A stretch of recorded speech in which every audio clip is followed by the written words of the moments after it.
한 절씩 교독하도록 하겠습니다. 7장의 9절에서 마지막 17절까지 제가 먼저 읽겠습니다. 이 일 후에 내가 보니 각 나라와 족속과 백성과 방언에서 아무도 능히 셀 수 없는 큰 무리가 나와 흰옷을 입고 손에 종려가지를 들고 보좌 앞과 어린 양 앞에 서서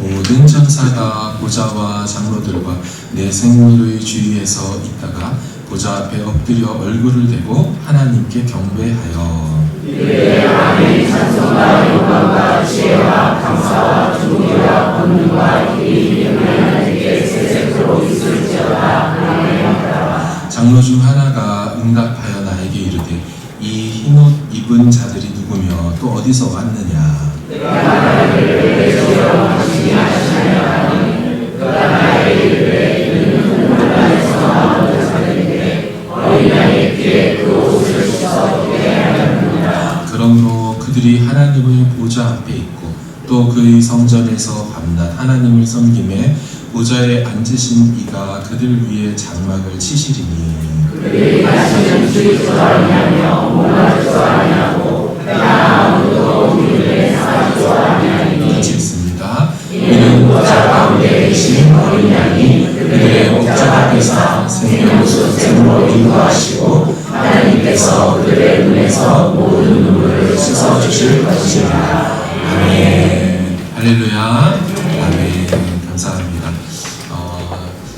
덕분에 한국 방문을 잘 마치고 돌아왔습니다. 그간 뵙지 못했던 부모님들, 또 양가 어르신들, 또 친척들과 또 친구들, 동역자들 잘 만나고 돌아왔습니다. 폭우와 사이클론으로 고생이 많으셨지요. 지금도 어려움 속에 있는 분들이 있는 줄로 압니다.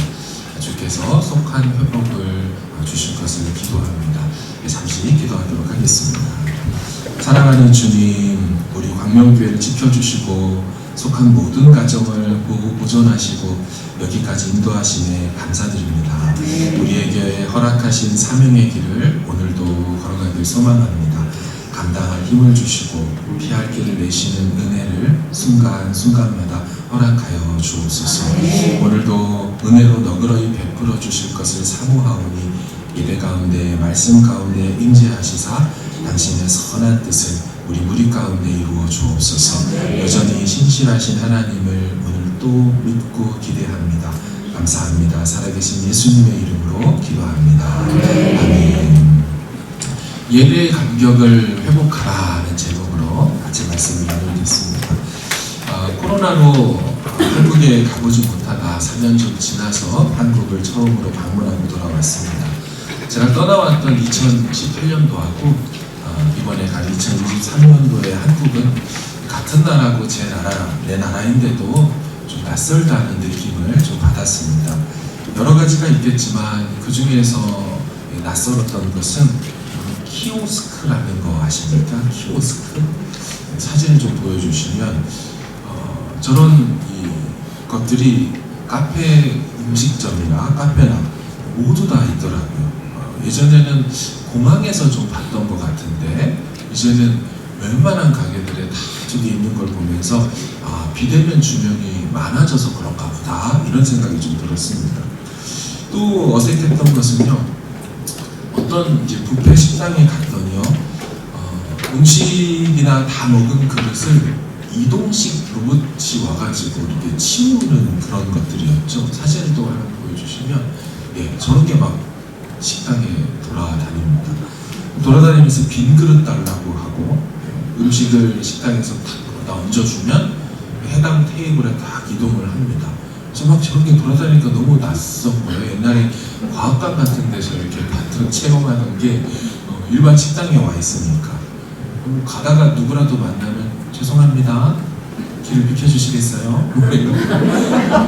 어떻게 하나 막히니까 제가 갈 길이 없네요.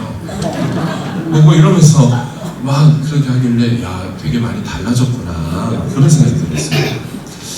또 저에게 어색했던 또 다른 부분은 날씨의 차이도 참 심하다는 걸 생각했습니다.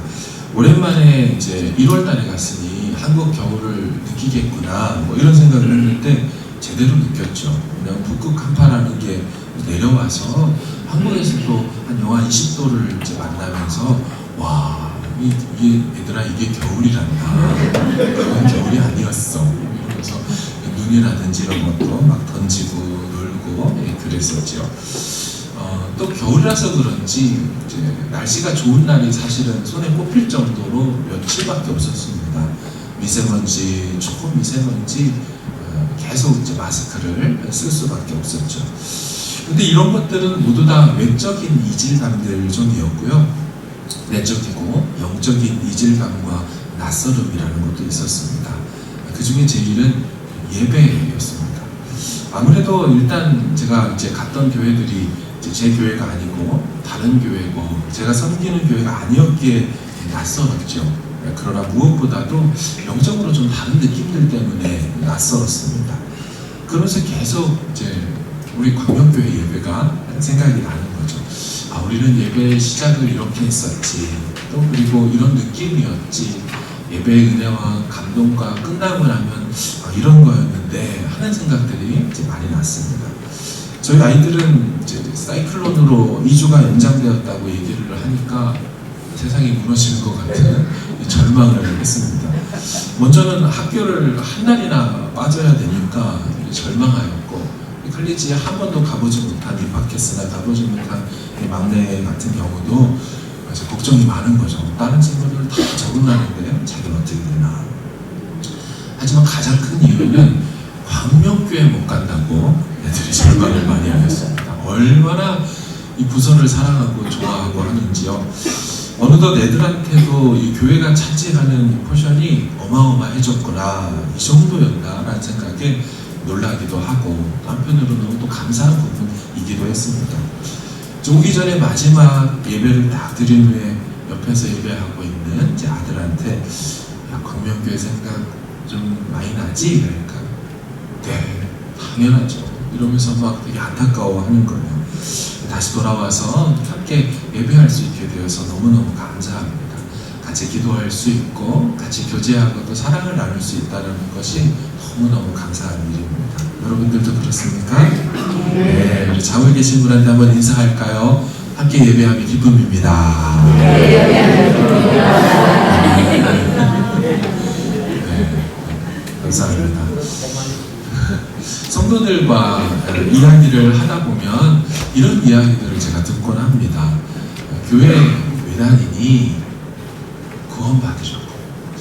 구원받아서 뭐 하기에? 천국 가요. 천국 가면 뭐 하기에? 글쎄, 그것까지 생각 안 해봤는데. 천국 가면 예배하는 거야. 천국은 예배하는 곳이야, 영원히. 이렇게 얘기해주면 깜짝 놀랍니다. 진짜? 천국 가서도 예배를 한다고? 나 천국 가는 거 좀 생각해 봐야겠다. 이렇게 생각하면서 걱정을 하는 거예요. 여러분 어떻습니까? 예배는 이런 건가요? 예배는 좀 지루하거나 따분한 그런 것일까요? 예배는 지루하고 짐이고 또는 의무감으로 참석해야 하는 걸까요? 예배는 죄의 결과로 주어진 형벌 같은 걸까요? 너 벌 좀 받아와라. 먼저 예배가 왜 생겨났는지를 한번 생각해 볼 필요가 있습니다. 첫 번째 예배는 어떻게 시작되었을까요? 아담과 하와가 범죄하기 전에는 예배라는 것이 없었죠. 그냥 동산 내에서 하나님과 함께 동행하며 거니는 것이면 됐습니다. 굳이 예배다, 예배하자 이런 것이 필요하지 않았던 시절이었죠. 공식적인 예배라는 것은 범죄하고 타락한 이후에 등장하게 됩니다. 초기에는 창세기의 족장들이 단을 쌓고 예배라는 걸 드렸습니다. 아브라함도, 또 이삭도, 또 야곱도 그리하였죠. 그런데 우리가 알고 있는 이런 예배가 본격적으로, 공식적으로 등장하는 장면은 모세 시대이죠. 바로 레위기에서부터 시작됩니다. 그럼 왜 예배가 시작되었을까요? 다른 말로 하면 왜 제사가 생겨났을까요? 인간은 범죄한 이후로 어마어마한 죄의 짐을 짓게 되었습니다. 죄로 인한 형벌, 또 죄로 인한 죄책, 이것들이 주어졌죠. 그것을 알 수 있는 가장 큰 것이 인간 중에 누구도 태어난 후에 죽음이라는 것을 피해갈 수 없는 것이 가장 큰 증거입니다. 모두 예외 없이 인류는 태어나면 죽음, 사망이라는 걸 맞이하게 되는 거죠. 죄의 결과로 주어진 거죠. 부정할 사람이 없습니다. 그리고 또 다른 죄로 인한 결과는 우리의 내면이 다 망가져 버렸다는 것입니다. 내면이 온전해지고 선하게 작동하고 움직여야 되는데 태어날 때부터 고장난 채로 태어나면서 살아가면서 그 고장난 마음이 계속해서 고장난 인생, 망가진 삶을 향하여 가도록 만든다는 거죠. 그래서 아무리 예쁘고 어린 아이들도 사실은 그 행동을 잘 보고 있으면 죄의 속성, 본성들이 막 튀어나오는 걸 알 수가 있죠. 어릴 적부터 누가 가르쳐 주지도 않았는데도 죄된 행동들을 하더라는 거죠. 첫째에게 동생이 한번 태어나면 어떻습니까? 아이고 내 동생, 예쁜 내 동생, 이런 경우는 극히 드물고요. 대부분 시기하고 질투하죠. 심지어는 조금 머리가 이렇게 잘 돌아가는 애들은 둘째 낳지 말라고 엄마한테 얘기를 하곤 합니다. 동생이 필요 없다는 거죠. 벌써 직감적으로 압니다. 내게 주시는 이 사랑이 빼앗길 것을. 누가 그러더라고요. 첫째가 태어나서 사랑을 막 받다가 동생이 딱 태어나서 엄마 아빠가 나만 바라보다가 어느덧 넌 오빠잖아, 넌 형이잖아, 언니잖아 이러면서 동생한테 사랑을 막 주기 시작하면 그 느낌이 마치 배우자가 바람을 핀 것 같은 느낌을 받는다고 합니다. 어떻게 한결같이 나만 바라보던 저 두 분이 배신할 수가 있을까? 그러면서 막 어쩔 줄 몰라 한다 그래요.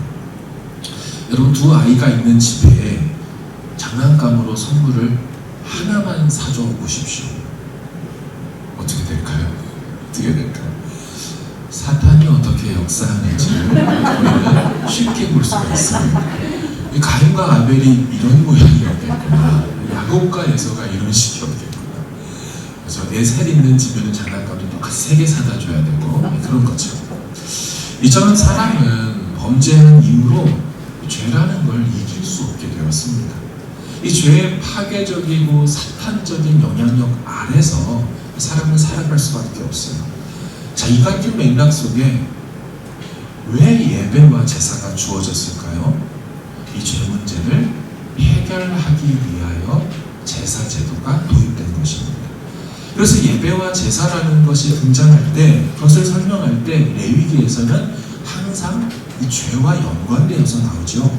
레위기 한번 5장 말씀을 화면으로 좀 보시면요. 한번 첫 번째 거 읽어볼까요? 시작.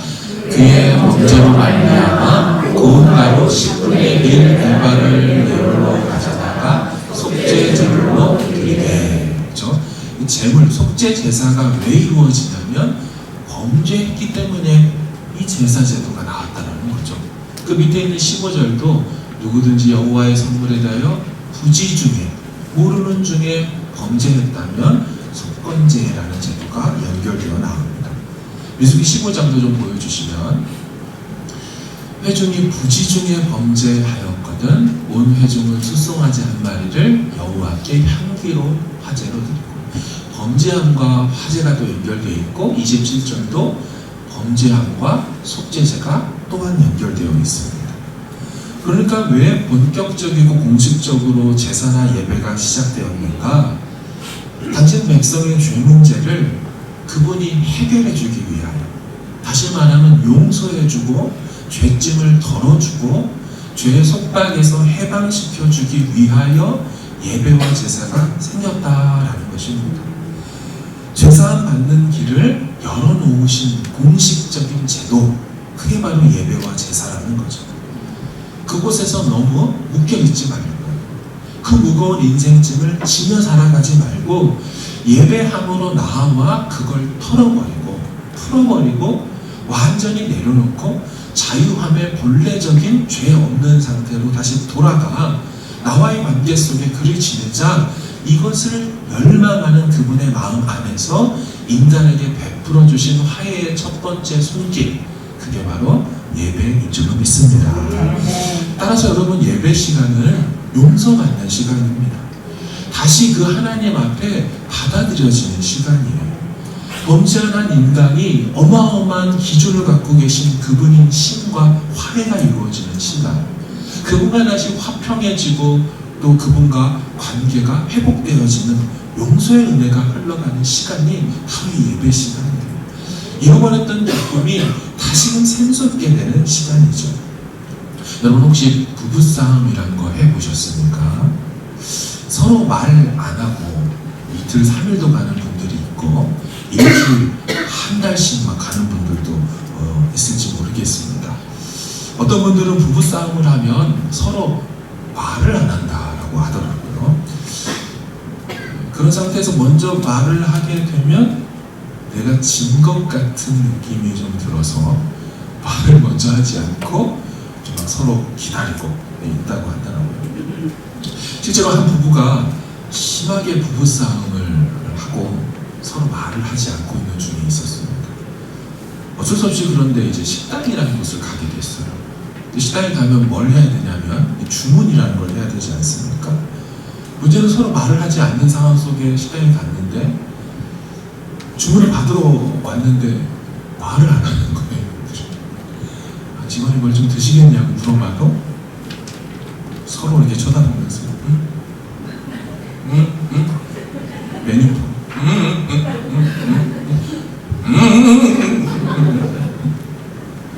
계속 이러면서 막 이러면서 이렇게 하니까 직원이 이렇게 쳐다보다가 깨달음이에요.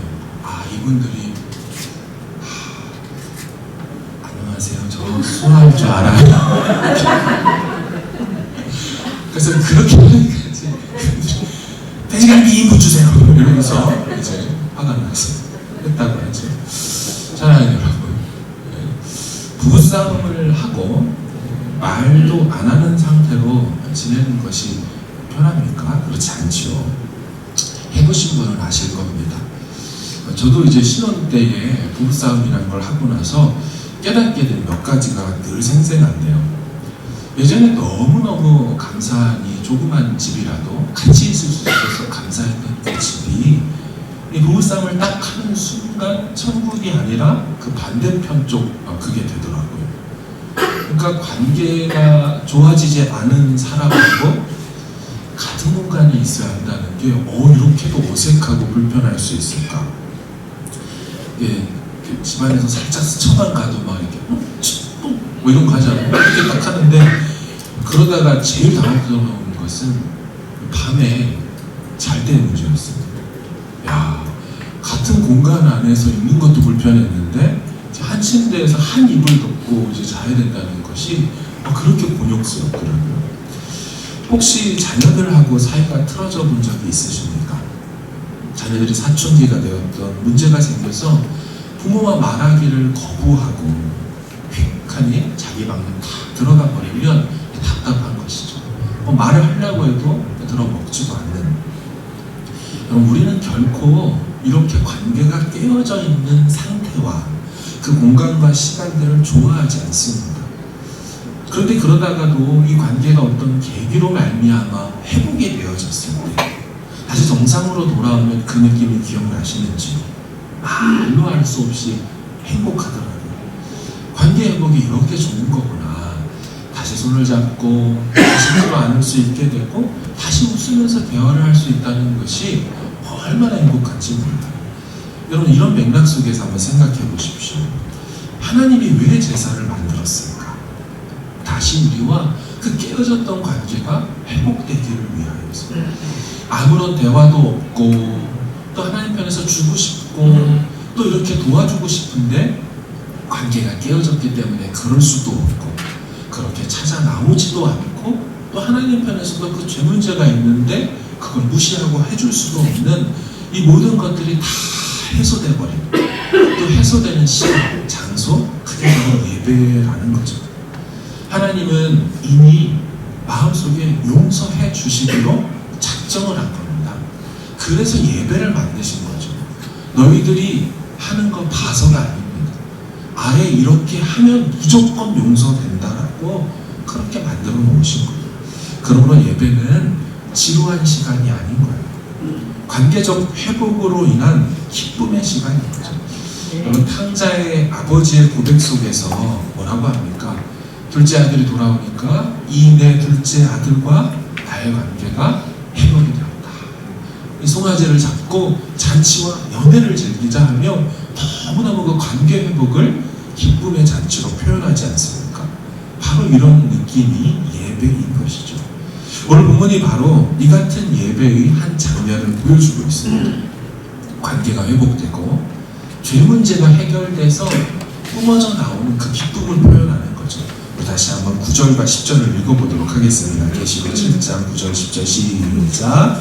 이일 후에 내가 보니 각 나라와 족속과 백성과 방언에서 아무도 능히 셀 수 없는 큰 무리가 나와 흰옷을 입고 손에 종려한 뜰을 들고 모자과 어린 양 앞에 서서 큰 소리로 외쳐 이르되 구원하심이 보좌에 앉으신 우리 하나님과 어린 양에게 있도다 하니. 아멘. 이들의 함성이 들리십니까? 이들이 너무너무 기뻐서 구원하심이 보좌에 앉으신 우리 하나님과 어린 양에게 있습니다 하며 기쁨으로 그 관계 회복을 죄사함의 은혜를 누리고 있는 거죠. 근데 이 구원의 백성들의 특징 중에 한 가지가 좀 있는데요. 제가 노란색으로 표시해 놓은 그들이 무엇을 입고 있습니까? 흰 옷을 입고 있습니다. 여러분, 흰 옷을 입고 있다라는 거, 흰 옷을 입고 기쁨의 예배를 드리고 있거든요.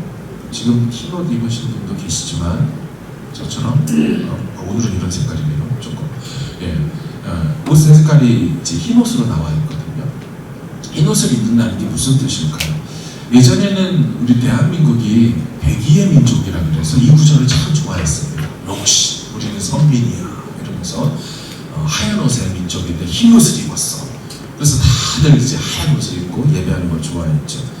혹은 이단들이 이 구절을 문자적으로 이해를 해서 시한부 종말론자들이 그때에 다들 하얀색 소복을 입고 그렇게 이제 예배를 또 했다고 하죠. 근데 실제로 의미는 당시에 옷이라는 것에 비유의 뜻이 있기 때문입니다. 당시에 옷이라는 단어가 나오면 그것은 그 사람의 행실, 삶, 혹은 그 사람의 신분을 얘기해 줬습니다. 사도 바울도 좋아했던 표현 중에 하나가 뭐냐면 그리스도로 옷 입자라는 표현을 좋아했어요. 로마서 13장을 보시면 오직 주 예수 그리스도로 옷 입고 정욕을 위하여 육신의 일을 도모하지 말라.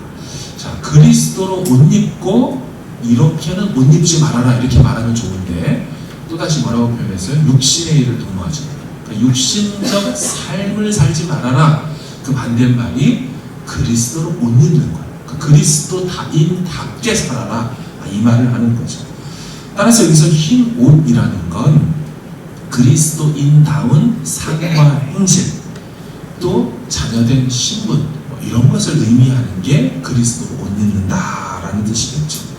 자, 그러면 죄로 더러워진 옷, 죄로 더러워진 행실, 죄 때문에 깨어져 버리고 상실된 그 신분, 그게 어떻게 세탁되고 어떻게 다시 하얗게 희게 깨끗해졌을까요?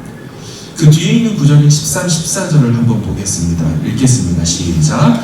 장로 중 하나가 응답하여 나에게 이르되 이 흰 옷 입은 자들이 누구며 또 어디서 왔느냐? 내가 말하기를 내 주여 당신이 아시나이다 하니 그가 나에게 이르되 이는 큰 환란에서 나오는 자들인데 어린 양의 피에 그 옷을 씻어 희게 하였느니라. 아멘.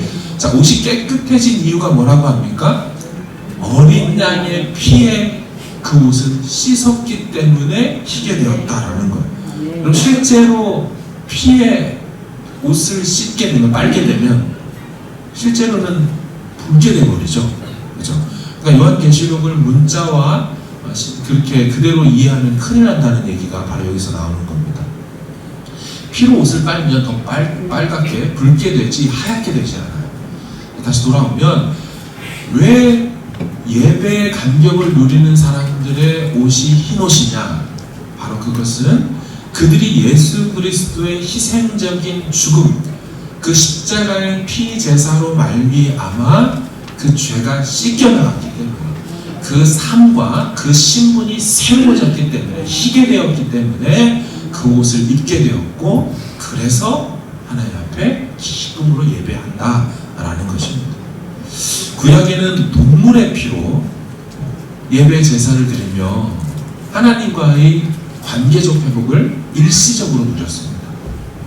하지만 신약 시대가 되면서는 그리스도의 흘리신 피로 하나님과의 관계가 영원히 회복된 줄로 믿습니다. 여러분, 탕자의 아버지가 돌아온 이 회복된 탕자에게 제일 먼저 한 것이 무엇입니까? 15장 한번 보실까요? 아버지는 종들에게 이르되 제일 좋은 옷을 내어다가 입혀라. 신분이 바뀌었다는 겁니다. 이 아이는 더 이상 집 나간 아이의 신분이 아니고, 그렇게 내 마음 찢어버린 그런 아들이 아니라 이제 나와 같은 마음 되어 돌아온 아들, 그리고 더 이상 종도 아니고 품꾼 되겠다고 요청했지만 품꾼 정도가 아니고 예전 원래 그 위치, 아니 예전에 아버지에게 항변하며 그렇게 재산 달라고 했던 그 위치로 돌아간 정도도 아니고, 그 예전보다 더 뛰어난 위치인 아버지에게 돌아온, 아버지 마음을 아는 그런 아들이 되었다라는 것의 의미로 제일 좋은 옷부터 갈아 입혔다라는 거예요. 그래서 계시록에 구원받은 14만 4천의 그 백성들은 다 흰옷을 입은 거예요.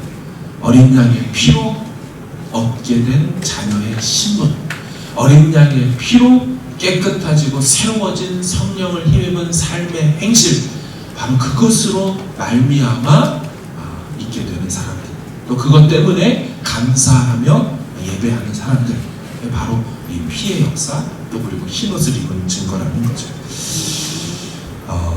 그리스도의 피로 죄 문제가 해결된 자들은 정말 그 흰옷 입게 됨을, 나는 원래 흰옷 입을 자격이 없는데 그런 죄된 더러워진 옷을 주님께서 벗겨주시고 새로운 흰옷, 새 행실의 삶을 살 수 있는 옷, 새 신분으로 살아가는 옷, 그것을 입게 해준 걸 너무너무 감사해서 그렇게 기쁨으로 나오는 시간, 바로 그게 예배 시간이 되는 것입니다.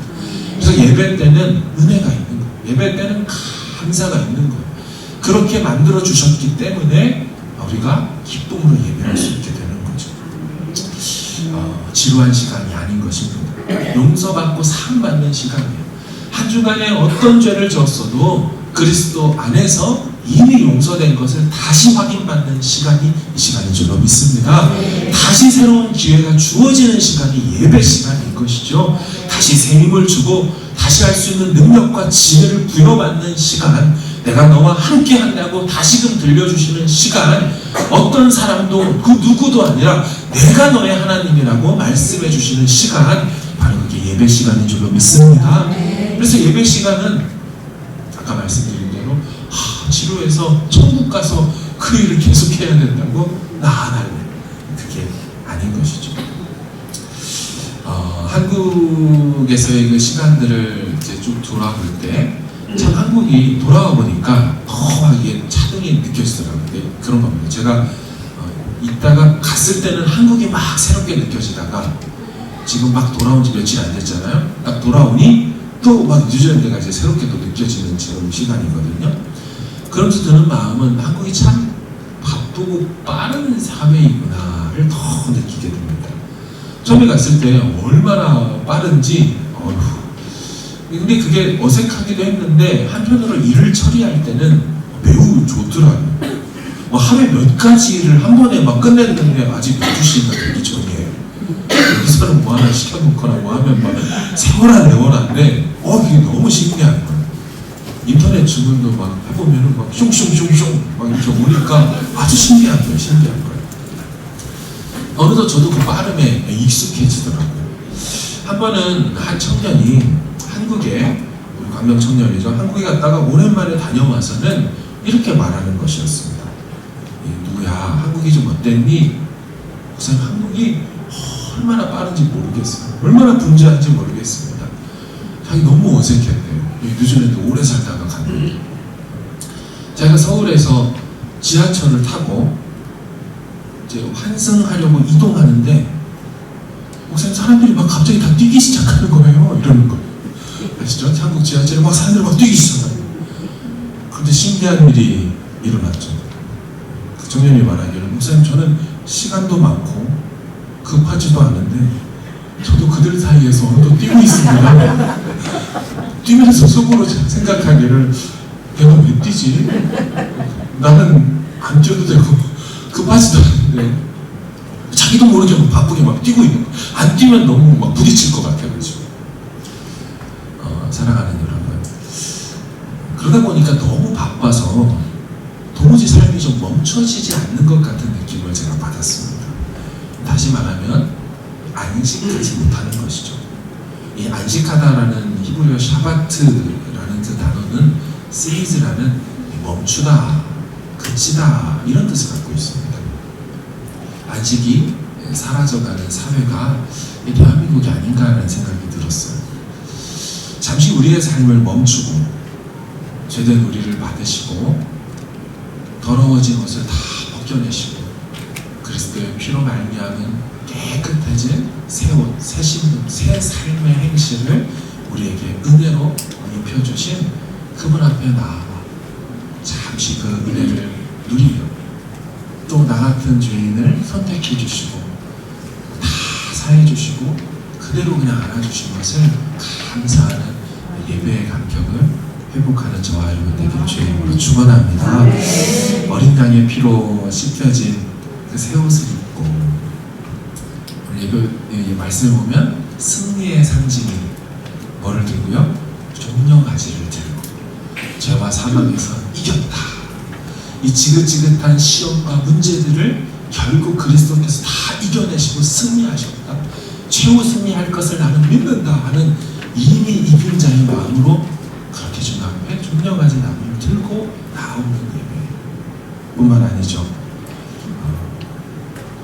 나 같은 죄인을 구원하신 그 구원의 근거, 구원의 출발 뿐만 아니라 그 구원을 완성시킬 것이 나에게 있지 아니하고 누구에게 있어요? 오늘 이 사람들의 고백을 보면 구원하심이 보좌에 앉으신 우리 하나님과 어린 양에게 있습니다. 이 구원은 당신이 시작하신 것이고 이 구원은 당신이 이루시고 당신이 마칠 것을 결국 나 같은 죄인을 천국으로 인도하는 그 일을 한 당신께서 친히 이루실 것입니다. 바로 이것을 믿고 고백하며 종려가지를 흔드는 승리를 확신하는 그런 예배가 날마다 또한 우리 2023년 동안 있어지기를 간절히 주님의 이름으로 축복합니다.